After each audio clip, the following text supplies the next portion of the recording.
Hello everyone, and welcome to Boldly Go, Drinking, a product of the Wednesday Night Gentlemen. This is a show dedicated to talking about and reviewing the latest Star Trek episodes as they come out. Today we will be talking about Star Trek Discovery, A Point of Light, or some shit. Okay. As a warning, this show contains a lot of spoilers, so consider yourself warned. I am your host, Tactic Angel, and my interrupting friend over there is a murderous socialist. His name is Midget Radio. Hello. Complete disaster. Yeah. Already. Yeah. Still better than Discovery, but... Even after drinking. Oh, goddamn. So we are going to be talking about Star Trek Discovery, and we're going to do it while drinking. I have Quiet Man, a traditional Irish whiskey blend. Oh, how's that? It's not bad. I can't say a lot about it because it doesn't have a lot of bold characters, but it does taste like an Irish whiskey. Okay. It's a very quiet Irish whiskey. Okay, nice. As you might expect. Sounds tasty. I am drinking the Glenlivet, the Founder's Reserve. Okay. It's okay too. I don't like it as much as the 12-year, but did you finish off the Wild Turkey? No, or something? God no. Oh. I just don't want to do Wild Turkey again. You will. I know I will, but... Before the end, you will beg for death. God. Yeah, that's probably true. All right. So to that point, we are talking about Point of Light. Unbeknownst to Captain Smith, Tilly, Amanda, Burnham, Laurel, and Ash rearranged the chairs on the Discovery. That is a really obtuse plot synopsis. I want to start out by saying that I was not nearly as offended by this as the last episode. Okay. But I'm fairly certain that this episode casually did way more damage. Just casually strolled through. Yeah. And messed up a lot of things. Yeah, I mean, yeah. It's like, I don't know, man. It's so dumb. Everything is so dumb in this show. It makes it really hard for me to get through an episode. Well, one of the unfortunate things for you and me, I'm sure, is that Captain Pike has something in the area of 5 sentences of 5? I thought it was 4. Okay. No, 5. You're forgetting he made 1 or 2 jokes on the scene before Tilly loses her mind. That's right. Yeah, it's easy to forget that one because it's the least offensive plot. God. So anyway, yeah, I mean, he was basically an absent father in this episode, and man, the kids really needed some supervision. Yeah, my God. Well, there's this episode is it's just structurally, it's completely fucked up. Because you have 3 kind of storylines going through this, right? And they have very little to do with one another. Almost nothing to do with one another. Yeah. And none of them are none of them either start or end within the span of the episode. So no. It's just things happen. Yeah. Yeah. And they're stupid. Well, it's so... I have this diagrammed out by the 3 plots. Okay. So let's start where it's easy. All right. We're going to talk about Tilly. Tilly. Right? Yeah. So Tilly got infected by a spore. God damn it. And that spore manifests itself by reading her mind and recreating a person she knew in middle school, Yeah. but advanced her age Yeah. and doesn't know about crying, Yeah. which I thought was very convenient since it showed such an intimate understanding of Tilly, and then also human aging, but not the human experience. No. It's so, like, God. And I guess, right, the only reason the spore that attached itself to Tilly's shoulder mutated and, like, evolved into a sentient being in the first place is 'cause dark matter, right? Was that it? I thought that was it because she got blasted in the face with dark matter, and that affected the spore that was on her shoulder. Well, I guess that answers why dark matter can replace hamster. Does it? I don't know. I thought it was weird that they used the same device that ripped a piece of rock out of the other larger piece of rock. Yeah. And when they did that, it didn't appear to have any sort of negative. No, it's fine. I don't know, man. I mean, the thing was like completely integrated with her nervous system practically, but yeah, they just sucked it out. If I were to extract a piece of rock from another piece of rock, I would use a pickaxe. Yeah. And if I used a pickaxe to try to make you not have a cold anymore, it would end work poorly. But... I was just, okay. It's like, okay, whatever. Yeah. It's so fucking ridiculous. And like again with Discovery, like none of the internal logic makes any fucking sense at all. Because Tilly thinks she's going crazy, so she goes and sees Burnham, and Burnham's like, let's reason this shit out. Fucking thing doesn't know what crying is, so it must be like a living thing that doesn't know about humans, even though it knows all about you and your past. And that's the thing that makes her... I mean, it's just... This bitch grew up on Vulcan, right? Like... Actually, that... grew up on Vulcan. That does kind of... That is the one unifying thing between all of the plots. Yeah. All of the plots involve the fact that Burnham is so widely known as a woman who can solve any problem that, Tilly seeks out Burnham to talk about her mental health issues, and she solves it inside of a minute. Amanda...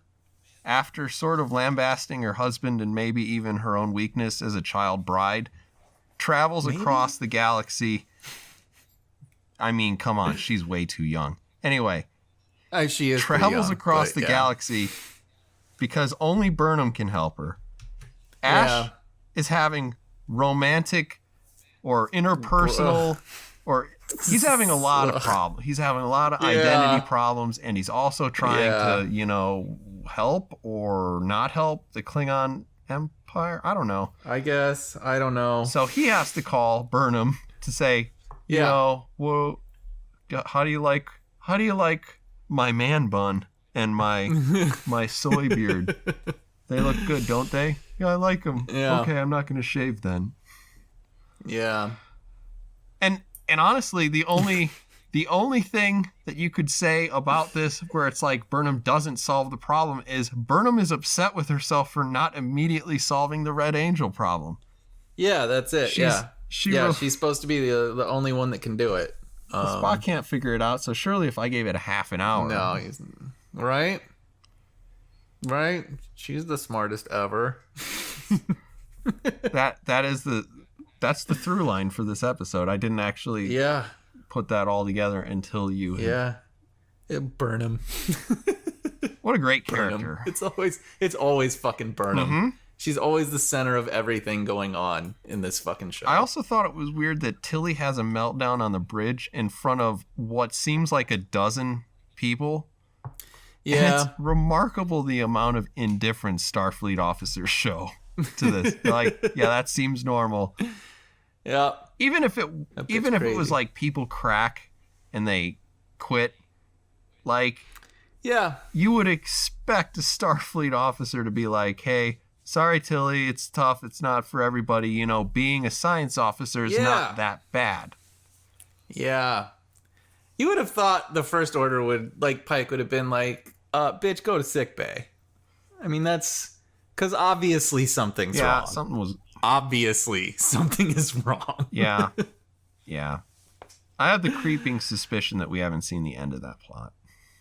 No, I'm sure that we haven't. And it, like, handled it in typical fucking Star Trek Discovery fashion. Like, I thought when they realized that it was sentient, I was like, oh, okay, so now, right, Picard comes out and he's like, well, we can't just kill this thing.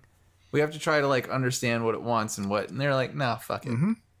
Just extract it. Who cares? I don't know. Is that going to, like, kill it? We don't know. We don't care. Well, it's weird that... Do not give a shit. That, like, they extract it, and you're like, wow, that looks like it's the size of, like, a basketball, at least. Yeah. Yeah. And Tilly she's still fat. Poor Tilly. Oh, God. But she's in peak marathon running condition.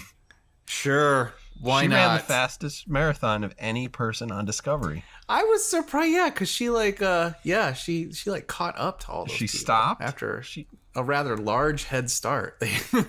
And you figure that's at 26 miles that you that's stop. A long time. And then it's like, I'm gonna have a breakdown in this hallway, but then I have the energy to sprint to the end. Yeah, it's fine.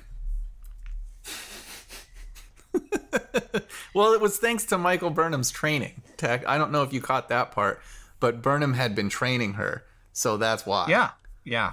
I also appreciate the amount of affirmation that she gets upon completing it, because she's told by like no less than 3 characters what a good right, worthwhile character she is. Oh my God, the best there ever was. Yeah. Well, Tilly's told that.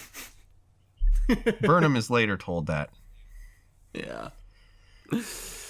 Okay. I don't know. The Tilly plot, it's going to go on. We're just going to have to suffer through it. It's just stupid. It's just more stupid Discovery, stupid bullshit. It's the smallest problem. We had a space hamster. Now we have a fucking sentient spore. It's just dumb shit. It's just dumb shit masquerading as science fiction. Yeah. It is, but it's just stupid. Well, and I think they're kind of leaning into science fantasy more, because don't you feel like as I was watching this episode, this is like comic book levels of dumb now. Yeah.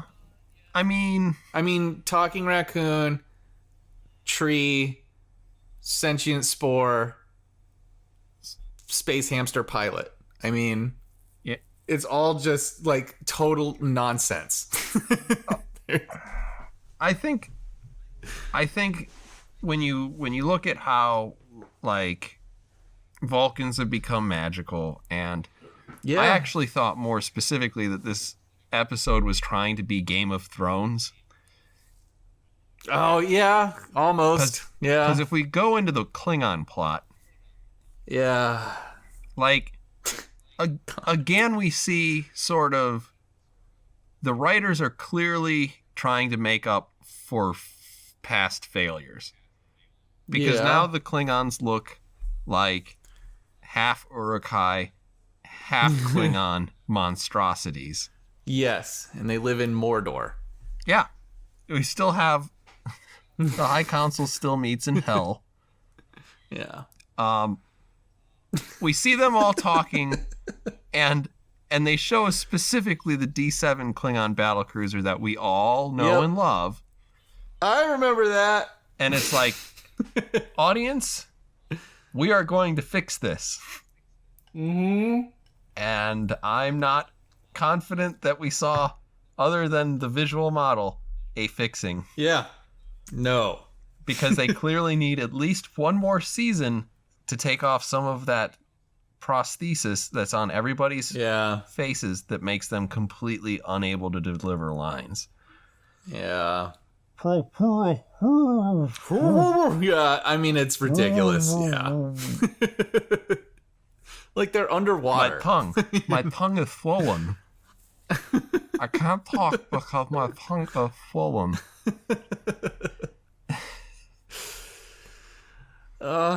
So they show us the D7 battle cruiser. Yeah. And they're doing the whole political stuff that you'd expect in Game of Thrones. Got to get all the houses together. Got to get the people who want to play along to play along. Yeah. And there's Ash, and he's wearing studded leather +1 armor. Yep. And he literally has a pin on that they reference him as the torchbearer, but literally I'm thinking, is he just the king's hand? Is that what I'm supposed to be getting out of this? Yeah. Yeah, because they were supposed to wear, I thought there was like ceremonial armor and all of that stuff, but now it's just a pin. Yeah. It reminded me a lot of the king's hand. Well, yeah, that and I mean pretty explicitly Game of Thrones, because now Laurel wants to be called Mommy. God. Just like the mother of dragons. Yeah, it's fucking stupid. It's fucking horrible. I have that more cordoned off into a separate little note that I wrote to myself about how the writing is steering into stupid. But I mean, I do want to address this before we ignore the rest of the Klingon stuff, because really it's not that interesting.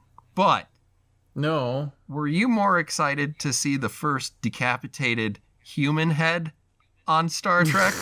Or, like me, were you more happy to see the first decapitated child head I think I've ever seen anywhere? Yeah. Wasn't that great? I was like, holy shit, that is... What an edgy piece of television, man. Like, it's just distasteful. Yeah. Yeah. It's stupid. Well, I want to talk about the Klingon stuff a little bit more because it is just horrendous. Go for it.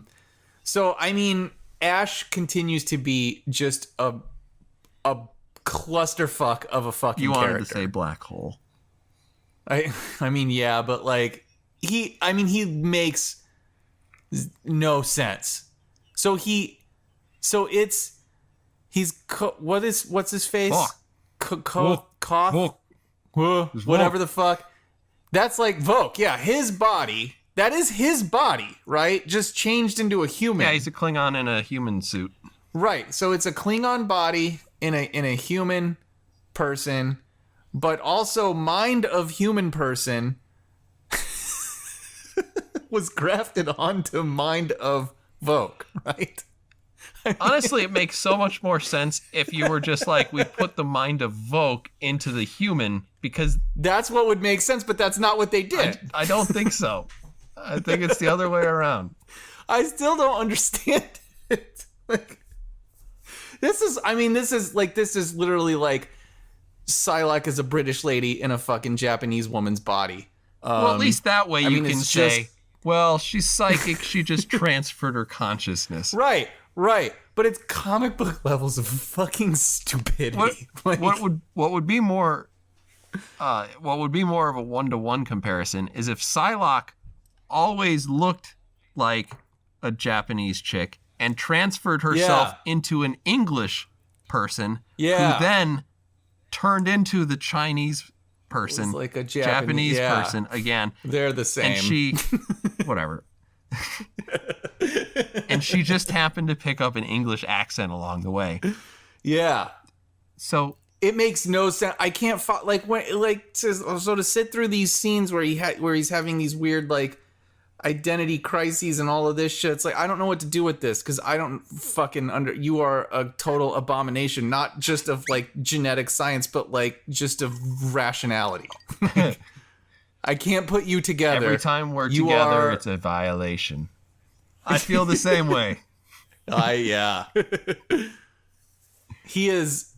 It makes no sense at all. And it's just awful. So, but like the other part of the Klingon story. So, one, right? There's one house that's like, fuck this, I don't want this bitch to rule us. You're like, all right, fine. And that dude, so we find out that Laurel and Ash had a baby. God.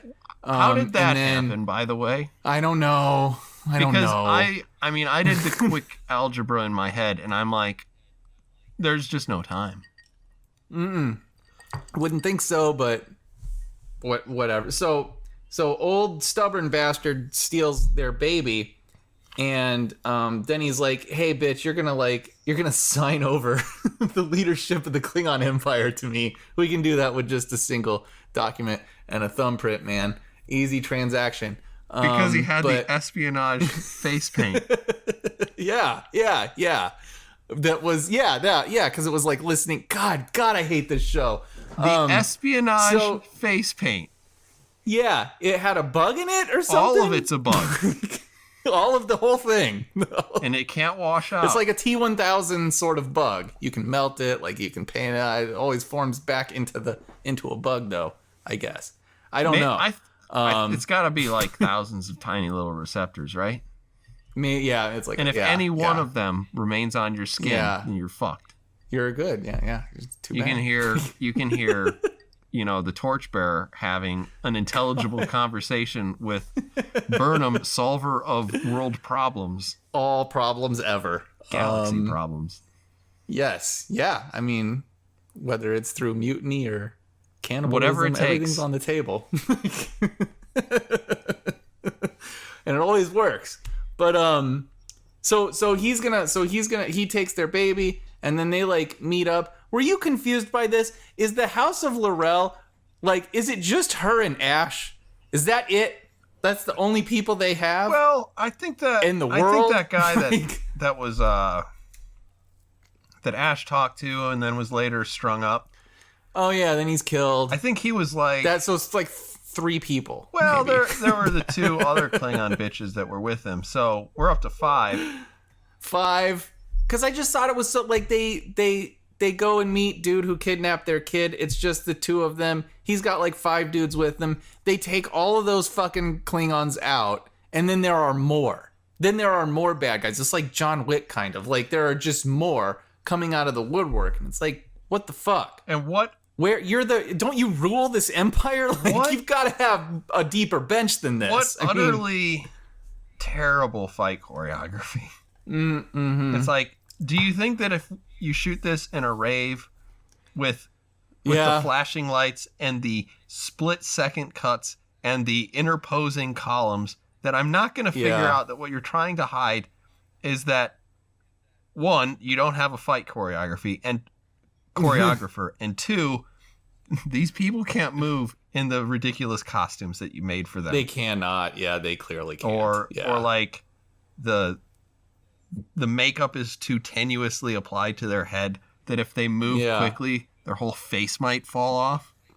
Yeah. It was just really upsetting. Just don't have the fight. I know.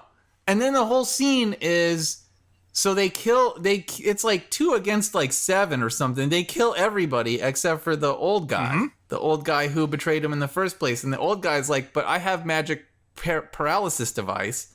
So he uses that and paralyzes both of them. Uh-huh. So, I mean, right. So right there, you're like, well, I don't know why you didn't do that in the first place. With that. Yeah. So then out of fucking nowhere, Boba Fett, I guess, shows up, for lack of a better term. It was Giorgio and yet another Bloodborne outfit. And then she's like, "Hey, I have shoot a bubble at you and make you levitate device. I have that. Plus also badass like laser beam that kills people on command without me really even having to aim or do anything. I just walk down a hallway and laser beam kills people. I don't know why Section 31 doesn't just fight the whole war if that's what they can do. I know, right? They clearly have the technology. If you can teleport anywhere, which I assume if you can teleport onto obviously Konus, then you can just teleport onto the bridge of a Klingon battlecruiser. Yeah. Kill everyone instantly. Kill everyone with your awesome outfit and your laser Lock- while you walk like a Lock badass. the door to the bridge and set the thing to self-destruct. Yeah. Done. All problems 2 solved. minutes later, do it again somewhere else. It's so stupid. So yeah, and then they leave it with whatever. Laurel's like, yeah, that human guy Ash was a bad guy and I killed him, and then I don't know, he killed my baby or something, and the house that betrayed me, there was like they actually rescued me or whatever. Yeah, so what? It's fucking stupid. It's fucking stupid. And then she's like, "Did you guys see Game of Thrones? You should call me mom." And I'm gonna have to go with that was kind of the- steering into the stupid, because like one of the things that we don't really care to be is lectured with a lot of political themes and these sorts of things, and like if she had just said that, I could see where you're coming at it. Maybe she's going for the Mother of Dragons, but there were too many other things that were happening, and it's just like, are these guys trying to intentionally make the same sort of mistakes that Star Wars fans complain about? Because there's a lot of identity politics in this, right? And I guess. And it's mostly men versus women. Ash has to leave the room. All of the major plots, all of the major plots essentially revolve around exclusively female casts. Which, I mean, is great if you're like measuring the quality of this episode with the Bechdel test and nothing else. Most of the male vagina figures versus penis are portrayed as wrong, and Mother is preferable. A more fierce title. We do drink during this. A more fierce title than Chancellor. And then Giorgio deliberately says that men have small brains. And it's just like, oh, yeah. If this is one episode, fine. But like, if this is going to be the beginning of a trend, that's going to get pretty grating pretty quickly. I mean, and then you have like offhanded references to, logic extremists, whatever the hell that means. I don't know what that is either. Yeah. And remain Klingon. We're gonna get red hats. Yeah. We're gonna print that shit up. Yeah. It's just like, I guess. I don't know. I am like, far less sensitive to the political shit. I don't, because you can explain, if it was a better written show, you could have all of these same elements, you could, and it would be fine. Like but it's got to come from somewhere, like meaning it's got to come from like well-established characters that make sense and that are inherently interesting and sympathetic in the first place. And Discovery has absolutely none of that. You'd have to do it. You'd have to do it intelligently, and nothing about this show is particularly intelligent. Yeah. The reason why I bring it up is just because, like, by far. And it might just be that I blew my stack last episode. And so it was like, this episode was just mostly who gives a shit, peppered with plenty of bad. But it wasn't like they had baited and switched the opportunity to turn Star Trek Discovery around. It wasn't like they had taken, the Prime Directive, something that we've talked about several times, and then managed to distill all of the bad stuff out of it and threw it all in one episode. It was they did a lot of bad and stupid stuff last episode, and this one mostly it's just plots that don't go anywhere. So like, I understand, like, you can have the political stuff in your thing. For the most part, you want to portray both sides, all sides, more than one side. Sure. If you're going to throw this stuff in there, because otherwise it's just, preachy bullshit. And that's not what Star Trek is supposed to be about. But but this show's not interested. I don't think this show is remotely interested in any of that. I think, I hope if there's that you're any right, motivation, if there's that's any bad motivation behind that stuff, like it's the low hanging fruit that they're going for. But still, look at all these empowered women. Like that's all it is. It's bad like for the the IP if they start steering into that, because it does alienate people. I don't know. I'm not sure they can do any more damage than they've already done, I guess. Yeah. This first season was already like a fucking train wreck.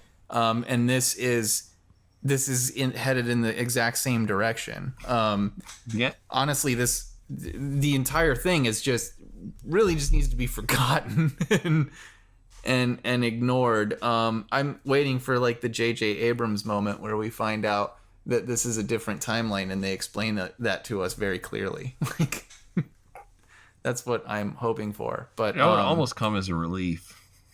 Yeah, but yeah, I mean, it's just like it's so bad already because they can't get the basics right. They can't get the basic stuff right, which is, do you have some decent characters who are mildly interesting?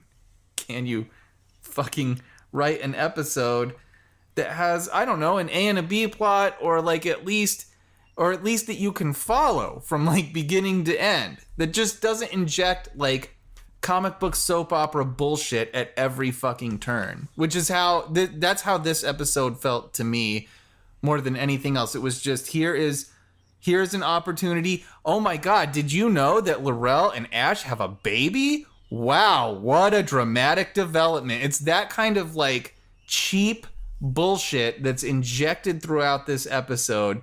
That yeah, I mean, the show feels completely heartless. It's just it is just Will it please you to... It is a paint by numbers fucking... You may as well call this Star Trek The Bold and the Beautiful, or Star Trek... Will it please you to know that the next like... episode is written and directed by the same guy? Great. I'm sure that we're going to see all of his great ideas come to fruition. Did you kind of... when this episode ended, I kind of wanted to shoot the cameraman like in the feet with a nail gun, because the camera would not stop. Oh my...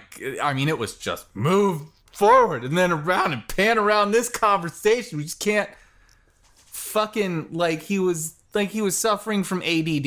It was... I don't know. Maybe that was just me, but Jesus Christ. Star Trek is not play... throw the camera across the room and then throw it back. No, it's most of Star Trek is wide panning pictures to tell you where you are and what room it is. It's usually in a brightly lit room, so that you can tell what the fuck is happening. Yeah. You can see who's there. Oh god. And then most of it's shot with reverse shot, alternate angle, maybe if there's several people talking, but there are not a lot of curveballs in terms of the cinematography. No. God, I miss that. And every version of Star Trek has used the same general principle in terms of how it shoots the entirety of the show and how it shoots dialogue. Yeah. Yeah. I mean, even when they were running the marathon in this, it's a tracking shot, and they're running through, essentially an epilepsy hallway. Yeah, and it's which I didn't understand that part either, but I was like, is this Tilly? Is it just crazy Tilly, or is the bridge or is the ship having like a power malfunction, or is this actually supposed to be a part of the marathon? They have another... They're having another party somewhere else, and they're like playing some beats. It's so it is so stupid and thoughtless. Just and the lights are flashing along with the music that you can't hear. Ugh. So let's move on to the part that probably does matter to those of us who really like Star Trek. Yeah. Spock. Yeah. So, my least favorite version of Amanda, played by Mia Kirshner, who I don't think is really all that bad. She's just way too young. She'd have been like what, a grade schooler when she had Spock. I guess. And then like that kiss at the end was like a little bit too, like, right, a little bit too long. That's your mom, like, dude. That's yeah. I missed you so much. Yeah. Gross. You're like, okay, Mom. Why did I Yeah, didn't need the thanks. tongue? No. Really. Yeah. So, it's weird and off-putting, just like from a character age point of view, because she's probably Sure. in her early to mid 40s, and Sonequa Martin Green is probably 35-ish. Probably. Yeah. And I think that's about the same age as Ethan Peck. And I'm fairly certain that Vulcans age even slower than humans. Yeah. That said, oh my gosh, I just hate. I don't know. So anyway, Spock is psychic. Yeah. He has been dreaming of this shit since he was a child, which Yeah. fine. Yeah. Spock has killed several people. Apparently, I was at least comforted by the fact that nobody, like Pike, his mom, like Pike, Amanda, and Burnham don't believe that. Which would match everyone in the audience. Right? Hopefully. So you're like, okay, at least there's that. But here's the thing that I thought was really weird. Amanda shows up. It's like, I've got Spock's medical records. I need you to unlock them. And you're like, well, that's Yeah. clearly a HIPAA violation. And Yeah. I'm fairly certain that that Starfleet has at least as good of law enforcement. Probably. So I was shocked when she even showed up to talk to Pike, because at no point does Burnham care about his opinion. Like, there's nothing True. in her character that Yeah. says I should care what No. Pike has to say. Yeah, she already knows what the right thing is to do. And naturally, like, they have a scene where they make fun of the audience for complaining about holograms. Yeah. And of course, he acquiesces to whatever she fucking wants to do. Yep. And it's like, why do we have this scene at all? Because the only thing you did don't was know. insult people who were like, that doesn't make a lot of sense from the timeline. Yeah. Yeah, that was it. Yeah, Pike raises some, hey, I'm not supposed to do this. I'm not supposed to do this. And then I talk to some other miscellaneous Starfleet person, and they're like, we're not supposed to do this. And he's like, oh, but I don't trust you. So I guess do this. Yeah.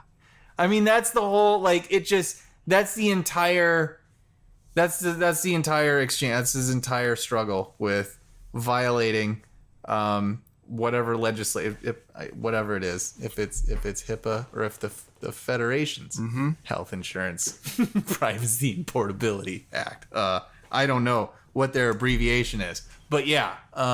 It says here in his medical file that Spock is suffering from an extreme empathy deficit. What does that mean? And you're like, an extreme empathy deficit? Doesn't that describe being Vulcan? Right?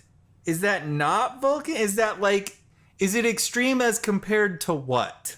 Like, humans? I mean, maybe? Like, but right, you would think there would be some sort of basis for comparison to qualify Well, the adjective extreme. well, Spock, in training other people that we see in Star Trek 2, and then in like his death scene, saying the needs of the many outweigh the needs of the few, is an absolutely cold understanding of, like, these are operational realities.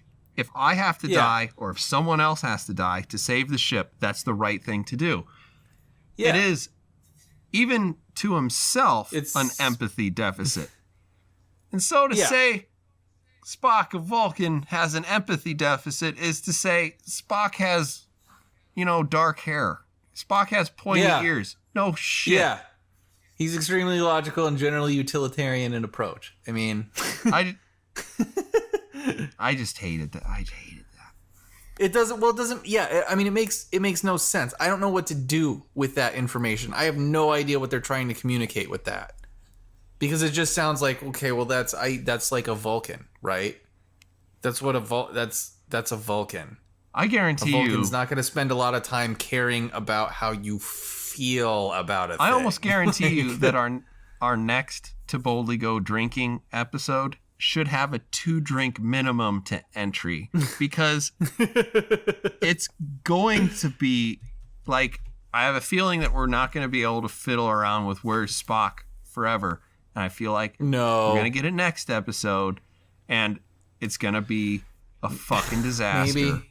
I don't know. This show is so badly written. It's so like that they're teasing this for as long as they fucking can. Because that writing stuff is just utterly devoid of fucking any legit talent. That this is the easiest way to create intrigue, is to keep Spock off screen for as long as you can, until the audience can't take it anymore, and then you show them. Yeah, good. So they can all have their collective orgasm. Oh my god, that's Spock. Oh, he's got a beard this time. I can't. That's what weird. I gotta know why he has that beard.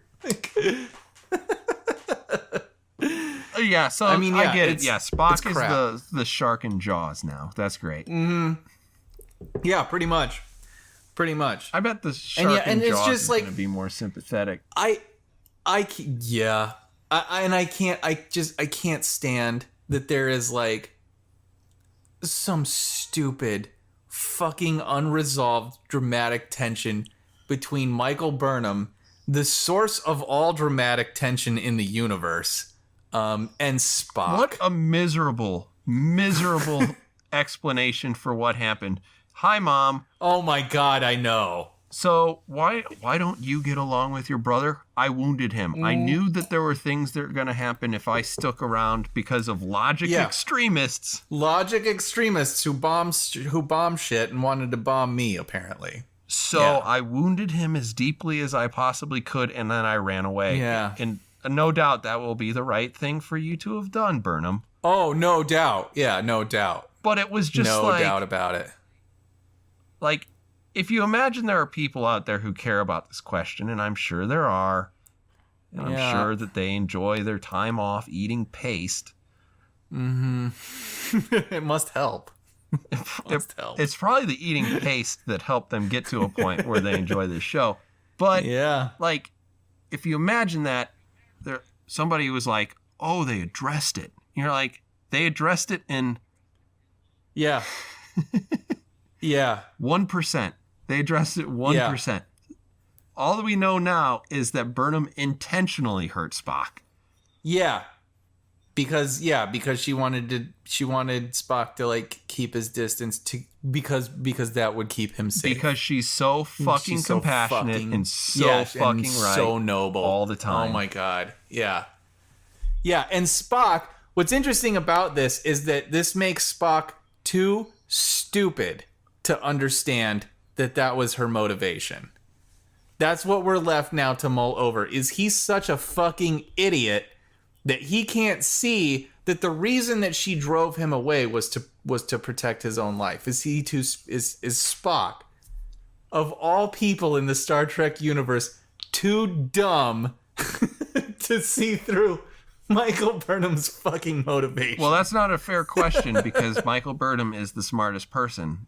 Yeah, she is apparently now. So this may just be in the Star Trek universe. Yeah. I mean, it's not even fair to compare the two. So I mean, you can't hold Spock accountable. I don't want to have to deal. I really don't want to have to like deal with that at all. Just that to have to come to that realization that like Spock is too fucking emotionally wounded. It's gonna be tough to talk to Michael Burnham, right? It's gonna be tough. Because the only logical answer is Spock is too fucking smart. He's too smart, too reasonable, too rational to want to deal with the festering fucking shitload of drama that Burnham brings into every situation. That he's just like, fuck it, fuck that bitch. I don't want anything to do with her. She complicates everything. way too much. She is a disaster of a person. Okay. I'm going to try to get us back on track here because it is turning into the Wednesday night fucking hell Burnham goddammit show. I know. It's so I know. Do you have any other constructive or not constructive feedback about the quality of this episode or any particular plot points? Not really. I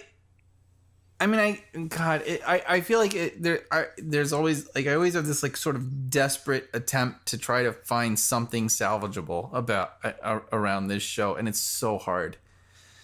It's so hard. And I can't really find anything in this episode except for the fact that, like, despite the fact that Pike only has 5 lines or whatever, I still like him. I mean, I didn't dislike him.